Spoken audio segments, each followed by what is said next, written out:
ನಮಸ್ತೆ ಸ್ನೇಹಿತರೆ, ಇಂದು ನಾವು ಹಾರ್ಟ್ ಅಟ್ಯಾಕ್ ಆಗೋದಕ್ಕೆ ಮುಖ್ಯ 6 ಅಂಶಗಳ ಬಗ್ಗೆ ತಿಳ್ಕೊಳ್ಳೋಣ. ಮುಂಚೆ ಎಲ್ಲ ಹಾರ್ಟ್ ಅಟ್ಯಾಕ್ ಅನ್ನೋದು ವಯಸ್ಸಾದ ನಂತರ ಅಂದರೆ 45 ವರ್ಷ ಕಳೆದ ನಂತರ ಮಾತ್ರ ಬರ್ತಾ ಇತ್ತು ಅನ್ನೋದು ವಾಡಿಕೆ ಇತ್ತು. ಬಟ್ ಇವಾಗ ಹಾಗಲ್ಲ, ಚಿಕ್ಕ ಮಗುವಿನಿಂದ ಹಿಡಿದು ವಯೋವೃದ್ಧರವರೆಗೆ ಸರ್ವೇ ಸಾಮಾನ್ಯವಾಗಿ ಹಾರ್ಟ್ ಅಟ್ಯಾಕ್ ಕಾಣಸಿಗುತ್ತೆ. ಓಕೆ, ಹಾರ್ಟ್ ಅಟ್ಯಾಕ್ ಆಗೋದಕ್ಕೆ ಮುಖ್ಯ ಅಂಶಗಳೇನು? What is the main reason? ಇವತ್ತು ಅದ್ರ ಬಗ್ಗೆ ನಾವು ಇವತ್ತು ತಿಳ್ಕೊಳ್ಳೋಣ ಸ್ನೇಹಿತರೆ. ಹಾರ್ಟ್ ಅಟ್ಯಾಕ್ಗೆ ಪ್ರಮುಖ ಕಾರಣ ಬಂದು ಮೊದಲನೇದಾಗಿ ಅನಾರೋಗ್ಯಕರ ಜೀವನ ಶೈಲಿಯ ಆಯ್ಕೆಗಳು. ಅಂದರೆ ಬೆಳಗ್ಗೆಯಿಂದ ಸಂಜೆವರೆಗೂ ಕೂತ್ಕೊಂಡಿರೋಂಥ ಪ್ಲೇಸಲ್ಲೇ ಕೂತ್ಕೊಂಡು ಮೊಬೈಲು ಅಥವಾ ಲ್ಯಾಪ್ಟಾಪ್ ಮುಂದೆ ಕೂತ್ಕೊಂಡು ಕೆಲಸ ಮಾಡೋವಂಥದ್ದು ಇರ್ಬೋದು. ಮತ್ತು ಕಳಪೆ ಪೋಷಣೆ, ಅಂದರೆ ನಮ್ಮ ದೇಹಕ್ಕೆ ಬೇಕಾಗಿರ್ತಕ್ಕಂತಹ ಮೇಜರ್ ನ್ಯೂಟ್ರಿಯೆಂಟ್ಸು ಮತ್ತು ಮೈಕ್ರೋ ನ್ಯೂಟ್ರಿಯೆಂಟ್ಸ್ನ ರೈಟ್ ಕ್ವಾಂಟಿಟಿ ಆಫ್ ಫುಡ್ನ ರೈಟ್ ವೇನಲ್ಲಿ ತಗೊಳ್ಳೋದಲ್ಲಿರ್ತಕ್ಕಂಥದ್ದು. ಮತ್ತು ವ್ಯಾಯಾಮದ ಕೊರತೆ. ಆ್ಯಂಡ್ ಬಂದು ಸ್ಥೂಲಕಾಯ ಅಥವಾ ಬೊಜ್ಜು, ನಾರ್ಮಲಾಗಿ ಇದನ್ನು ಒಬೇಸಿಟಿ ಅಂತ ಹೇಳಿ ಕರಿತೀವಿ. ನಾವು ಯಾವಾಗ ಒಬೇಸ್ ಇರ್ತೀವಿ ಆವಾಗ ನಮ್ಮ ದೇಹದಲ್ಲಿ ಲೈಕ್ ಹೈ ಬ್ಲಡ್ ಪ್ರೆಷರ್ ಇರುತ್ತೆ, ಮತ್ತು ಬ್ಯಾಡ್ ಕೊಲೆಸ್ಟ್ರಾಲ್ ಅಂದರೆ ಟ್ರೈಗ್ಲಿಸರೈಡ್ ಕಂಟೆಂಟು ಮತ್ತು LDL level, like cholesterol content ಕೂಡ ನಮ್ಮ ಬ್ಲಡ್ಡಲ್ಲಿ ಐಡೆಂಟಿಫಿಕೇಷನ್ ಆಗುತ್ತೆ. ಜೊತೆಗೆ ಸಕ್ಕರೆ ಕಾಯಿಲೆ ಕೂಡ ಇರುತ್ತೆ. ಸಕ್ಕರೆ ಅಂದರೆ ಡಯಾಬಿಟಿಸ್ ಇರುತ್ತೆ. ಈ 3 ರೋಗಗಳು ಕೂಡ ಇದ್ದಾಗ ಏನಾಗುತ್ತೆ ಅಂತ ಅಂದರೆ ಲೈಕ್ ನಮ್ಮ ಹೃದಯಾಘಾತಕ್ಕೆ ಮುಖ್ಯವಾಗಿ ಕಾರಣ ಆಗುತ್ತೆ.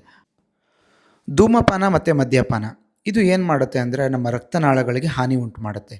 ರಕ್ತಕ್ಕೆ ಸರಬರಾಜುಗುವ ಆಮ್ಲಜನಕವನ್ನು ಕಡಿಮೆ ಮಾಡುತ್ತೆ ಮತ್ತು ರಕ್ತ ಹೆಪ್ಪುಗಟ್ಟುವಂತೆ ಕೂಡ ಮಾಡುತ್ತೆ. ಹಾಗಾಗಿ ನಾವು ಆಲ್ಕೋಹಾಲು ಮತ್ತು ಸ್ಮೋಕಿಂಗು ಮತ್ತು ಡ್ರಗ್ಸು ಈ 3ರಿಂದ ದೂರ ಇದ್ದಷ್ಟು ಒಳ್ಳೆಯದು. ಮತ್ತು 4ನೇ ಪಾಯಿಂಟ್ ಬಂದು ಸಂಸ್ಕರಿಸಿದ ಆಹಾರ ಸೇವನೆ, ಅಂದರೆ ಪ್ರೊಸೆಸ್ಡ್ ಫುಡ್ಡನ್ನು ನಾವು ಅತಿ ಹೆಚ್ಚು ತೊಗೊಳ್ಳೋವಂಥದ್ದು. ಏನಿರುತ್ತೆ ಇದರಲ್ಲಿ? ಸೋಡಿಯಂ ಕಂಟೆಂಟ್ ಜಾಸ್ತಿ ಇರುತ್ತೆ, ಟ್ರಾನ್ಸ್ ಫ್ಯಾಟ್ ಜಾಸ್ತಿ ಇರುತ್ತೆ, ಮತ್ತು ಗ್ಲೂಕೋಸ್ ಕಂಟೆಂಟ್ಸ್ ಅಂದರೆ ಶುಗರ್ ಜಾಸ್ತಿ ಇರುತ್ತೆ. ಇದು ಏನು ಮಾಡುತ್ತೆ? ಹೃದಯಕ್ಕೆ ಉರಿಯೂತವನ್ನು ಉಂಟು ಮಾಡುತ್ತೆ. ಅಂದರೆ 5th ಪಾಯಿಂಟ್ ಬಂದು ಒತ್ತಡ ಮತ್ತು ಮಾನಸಿಕ ಆರೋಗ್ಯ. ಅಂದರೆ ನಾವು ದೈಹಿಕವಾಗಿ ಸದೃಢವಾಗಿದ್ದರೆ ಸಾಲದು, ಮಾನಸಿಕವಾಗಿಯೂ ಕೂಡ ಆರೋಗ್ಯಕರವಾಗಿ ಇರಬೇಕು. ಆರೋಗ್ಯ ತಪಾಸಣೆ ಮಾಡಿಸದೇ ಇರೋವಂಥದ್ದು ಮತ್ತು ನಮ್ಮ ಆರೋಗ್ಯದ ಬಗ್ಗೆ ನಾವು ಕಾಳಜಿ ವಹಿಸದೇ ಇರೋವಂಥದ್ದು. ಕೆಲವೊಂದು ಸತಿ ಅನುವಂಶೀಯವಾಗಿ ಹೃದಯ ಸಂಬಂಧಿತ ಕಾಯಿಲೆಗಳು ಏನಾಗುತ್ತೆ, ಕೆಲವೊಂದು ಸತಿ ಹೃದಯವನ್ನು ಸದ್ದಿಲ್ಲದಲೇ ಹಾನಿಗೊಳಿಸ್ಬಿಡುತ್ತೆ. ಹೃದಯಾಘಾತಕ್ಕೆ ಪರಿಹಾರ ಕ್ರಮಗಳೇನು? ಚಟುವಟಿಕೆಯಿಂದ ಕೂಡಿರಬೇಕು.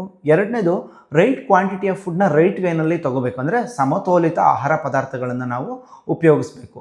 3ನೇದು ಈ ಮದ್ಯಪಾನ, ಧೂಮಪಾನ, ಡ್ರಗ್ಸ್ ಇವೆಲ್ಲ ಏನಿದೆಯಲ್ಲ ಇವನ್ನ ಸಾಧ್ಯ ಆದಷ್ಟು ಕೂಡ ಕಂಪ್ಲೀಟಾಗಿ ಬಿಡೋದಕ್ಕೆ ಟ್ರೈ ಮಾಡಿ.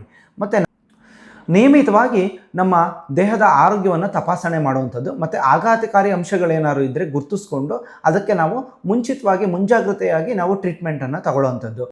ನೈಟ್ ಪಾರ್ಟೀಸು ಅಂದರೆ ಇವಾಗಿನ ಯುವಕ ಯುವತಿಯರು ನೈಟ್ ಪಾರ್ಟೀಸ್ ಮಾಡೋದನ್ನು ಬಿಡಬೇಕು. ಅಂದರೆ ಮದ್ಯಪಾನ, ಧೂಮಪಾನ ಮತ್ತು ಡ್ರಗ್ಸ್ಗಳಿಗೆ ಏನಾದರೂ ಅಡಿಕ್ಟ್ ಆಗಿದ್ದರೆ ಖಂಡಿತವಾಗ್ಲೂ ಹೇಳ್ತೀನಿ ಅದು ನಮ್ಮ ಆರೋಗ್ಯವನ್ನು ಸರ್ವನಾಶ ಮಾಡುತ್ತೆ.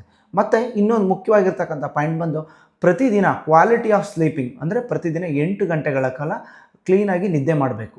ಮತ್ತು ನಾವು ಏನಾದರೂ ಒಬೇಸ್ ಆಗಿದ್ದರೆ ನಾವು ಮೊದಲು ಒಬೇಸ್ ಆಗಿರೋದನ್ನು ನಾವು ಏನು ಮಾಡಬೇಕು, ನಮ್ಮ ದೇಹದ ತೂಕವನ್ನು ಇಳಿಸ್ಕೋಬೇಕು ಮತ್ತು ನಮ್ಮ ಬಾಡಿ ಮಾಸ್ ಇಂಡೆಕ್ಸನ್ನು ನಾವು ಕಾಪಾಡ್ಕೊಬೇಕು. ಜೊತೆಗೆ ನಮ್ಮ ಬಾಡಿ ಮೆಟಬಾಲಿಕ್ ರೇಟ್ ಏನಿದೆ ಅದನ್ನು ಕೂಡ ನಾವು ಇಂಪ್ರೂವ್ ಮಾಡ್ಕೊಂಡು ಹೋಗಬೇಕು. ಈಗ ನಾನು ಹೇಳಿರ್ತಕ್ಕಂಥ ಎಲ್ಲ ಅಂಶಗಳನ್ನು ನೀವು ಫಾಲೋ ಮಾಡಿದ್ರೆ ನಿಮ್ಮ ಹೃದಯದ ಆರೋಗ್ಯವನ್ನು ನೀವು ಕಾಪಾಡಿಕೊಳ್ಳೋದ್ರಲ್ಲಿ ಯಶಸ್ವಿ ಆಗ್ತೀರಾ. ಧನ್ಯವಾದಗಳು ಸ್ನೇಹಿತರೆ.